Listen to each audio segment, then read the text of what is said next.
au cours de laquelle nous allons tout simplement voir la méiose et la réplication d'ADN. Je reprends, méiose et réplication d'ADN. C'est quoi la méiose? C'est quoi la réplication d'ADN? Pour la méiose, c'est d'abord la définition et je présente un peu les étapes. Mais je vais faire une deuxième vidéo sur les différentes étapes avec les schémas. La prophase, ça se déroule comment? Je vais mettre son schéma. La métaphase, ça se déroule comment? Je vais mettre son schéma. Ici, c'est la définition de la méiose. Bien sûr, je rappelle quand même les étapes. Et aussi, j'explique ce que c'est que la réplication d'ADN ou bien de l'ADN. Voilà, la réplication, j'explique. Mais sur la réplication aussi, je ferai une autre vidéo avec schéma. Alors, donc, c'est parti. C'est quoi la méiose? La méiose, en fait, c'est une succession de deux divisions. C'est une succession de deux divisions. En fait, vous devez retenir... En fait, pourquoi je mets en parenthèse multiplication? Parce qu'en réalité, les cellules se multiplient, se multiplient. Comme nous, les humains, nous nous multiplions, n'est-ce pas? Nous nous multiplions. Mais les cellules, elles se multiplient par division. Voilà, elles se divisent et la première cellule se divise en deux. Les deux nouvelles cellules là, voilà, vont se diviser et ainsi de suite. Ça donne, vraiment, c'est comme ça. Donc c'est pourquoi je mets en parenthèse. En fait, en réalité, c'est une multiplication dont les cellules se multiplient mais par division. En classe, il faut laisser le mot division. Vous faites avec le mot division. Ne mettez pas le mot multiplication parce que votre professeur ne va pas utiliser le mot multiplication. Mais on peut dire que les cellules se multiplient, n'est-ce pas? Elles se multiplient comment? Par division. Elles deviennent nombreuses en se divisant. Vous voyez? Voilà, donc, mais je mets multiplication pour moi. Vous ne mettez pas multiplication parce que si votre professeur vous demande la méiose, c'est quoi? Vous dites c'est la multiplication, il va vous mettre faux. Il va vous mettre faux. La méiose, c'est une succession de deux divisions. J'ai oublié le S, voilà. Je mets le S. C'est une succession de deux divisions cellulaires. De deux divisions cellulaires. Voilà. Dont seule la première est précédée par une réplication d'ADN. Je reprends. La méiose, qu'est-ce que c'est? C'est une succession de deux divisions cellulaires dont seule la première division est précédée par une réplication d'ADN. Donc ça voudrait dire qu'il y aura une première division et il y a une deuxième division. Et la première, en fait, la première, qu'est-ce qui précède la première? Qu'est-ce qui vient avant la première? C'est ce que ça voudrait dire. C'est la réplication d'ADN. Qu'est-ce qui vient avant la première division cellulaire? La méiose, c'est en deux étapes, n'est-ce pas? En deux divisions. Il y a une première division et une deuxième division. Mais qu'est-ce qui vient avant la première division? C'est la réplication d'ADN dont on va définir, on va donner la définition ici. Alors, donc, je continue. En fait, c'est quoi la méiose? C'est le mécanisme. C'est le mécanisme qui permet aux cellules sexuelles, ça voudrait dire aux gamètes, spermatozoïdes, ovules, voilà un peu ça. Voilà, donc c'est le mécanisme qui permet aux cellules sexuelles de passer de la phase diploïde, c'est-à-dire de passer de la diploïdie, un très bon, avec les mots des grands scientifiques, on dit, qui permet de passer de la diploïdie à l'haploïdie. Voilà, donc, en fait, la diploïdie, c'est quoi? C'est la phase diploïde, qui permet de passer de la phase diploïde, ou bien de la diploïdie. C'est quoi ça?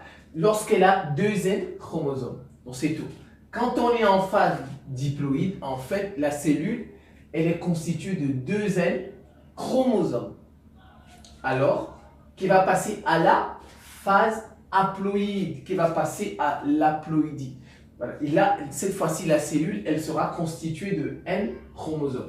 Je reprends. La diploïdie ou bien la phase diploïde, c'est lorsque la cellule est constituée de deux N chromosomes. Et la phase haploïde ou bien l'haploïdie, c'est lorsque la cellule est constituée de N chromosomes. Alors, donc, je reprends. C'est quoi la méiose? C'est le mécanisme qui permet aux cellules sexuelles comme je vous ai les gamètes et ainsi de suite, de passer de 2 N chromosomes à N chromosomes. C'est tout. Avec des mots très simples qui permettent de passer de 2 N chromosomes à N chromosomes. Mais comment on appelle cette phase de 2 N chromosomes? On l'appelle la diploïdie. Et comment on appelle lorsqu'on est à N chromosomes? On dit la ploïdie. La phase haploïde, la phase diploïde. Alors, en fait, c'est un état indispensable à la réalisation de la reproduction sexuelle. S'il n'y a pas ce mécanisme, la reproduction sexuelle ne sera pas possible tout simplement. Nous les humains, nous pratiquons ce qu'on appelle la reproduction sexuelle. Voilà, la reproduction sexuelle, ça voudrait dire que nous mettons, nous mettons des cellules ensemble pour nous reproduire.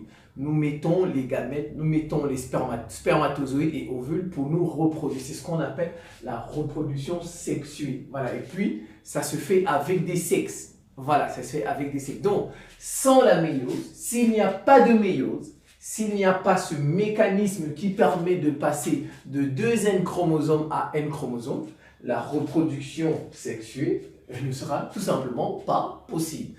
Voilà. Alors maintenant, comme on a dit, c'est une succession de 2 divisions. Alors, première division de méiose, on peut encore dire méiose 1, comme ça. Elle a des étapes. Et ces étapes ont des durées inégales. Durée inégale. Il y a la prophase 1, une pour dire première division, une pour dire méiose 1. Voilà. Et puis ensuite, il y a la métaphase 1, l'anaphase 1, la télophase 1. Donc 4 étapes. Et puis, deuxième division de méiose ou méiose 2. On a dit que c'est une succession de 2 divisions. Et aussi, les durées sont inégales. Prophase 2, métaphase 2, anaphase 2, télophase 2. B, voilà. Voilà, c'est tout. Et bien maintenant, on va passer à la réplication. J'ai dit qu'on va expliquer toutes ces étapes avec des schémas, avec le temps. Voilà. Avec le temps, vous savez, il faut toujours du temps. Tout ne se fait pas d'une baguette magique. Si j'avais une baguette magique, je refais tous les cours de SVT, de maths, de physique comme ça. Directement, je mets sur YouTube. Voilà, mais bon, chaque chose, il faut du temps. En toute chose, il faut du temps. Voilà, donc, et puis bon, comme on dit aussi, avec la volonté du bon Dieu, tout ça. Réplication de l'ADN. Réplication d'ADN. Alors, c'est quoi la réplication? Réplication, c'est répliquer. On fait une réplique. Voilà, quand on dit on fait une réplique, c'est ce livre-là, je fais sa réplique. Je fais ce livre, je fais la même chose. C'est ça, non, donc, réplication, il y a le verbe répliquer. Voilà, on réplique. On fait de ce livre, on fait le même livre. Ou bien par exemple le dîne, ou bien un téléphone. Regardez le téléphone, vous m'apportez, faites-moi le même téléphone. Voilà, regardez, par exemple, vous allez voir quelqu'un qui va travailler pour vous. Vous avez vu? Faites-moi le même livre. Voilà, c'est ça la réplication. Vous voyez? Vous lui apportez un échantillon, vous lui apportez un modèle. Vous lui dites, est-ce que vous pouvez me construire ça? Faites-moi le même. C'est ça la réplication. Voilà, donc c'est tout. C'est le mécanisme par lequel une molécule d'ADN, elle est synthétisée, elle est produite, elle est répliquée à partir d'une molécule préexistante. Vous voyez, on a un modèle et puis à partir de ce modèle, on fait d'autres livres. Vous voyez, c'est ça. Donc à partir d'une molécule préexistante, je vais bien souligner, ça voudrait dire qu'on avait déjà un modèle, on avait déjà une molécule avant et c'est cette molécule qui sera répliquée. C'est tout. C'est ça le phénomène de réplication. Donc, mécanisme par lequel une molécule d'ADN, on avait déjà au départ une molécule d'ADN et on va tout simplement la répliquer. Voilà. Est synthétisée à partir d'une molécule préexistante.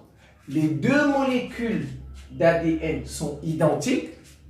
Les 2 molécules d'ADN obtenues sont identiques entre elles et à celles dont elles sont issues.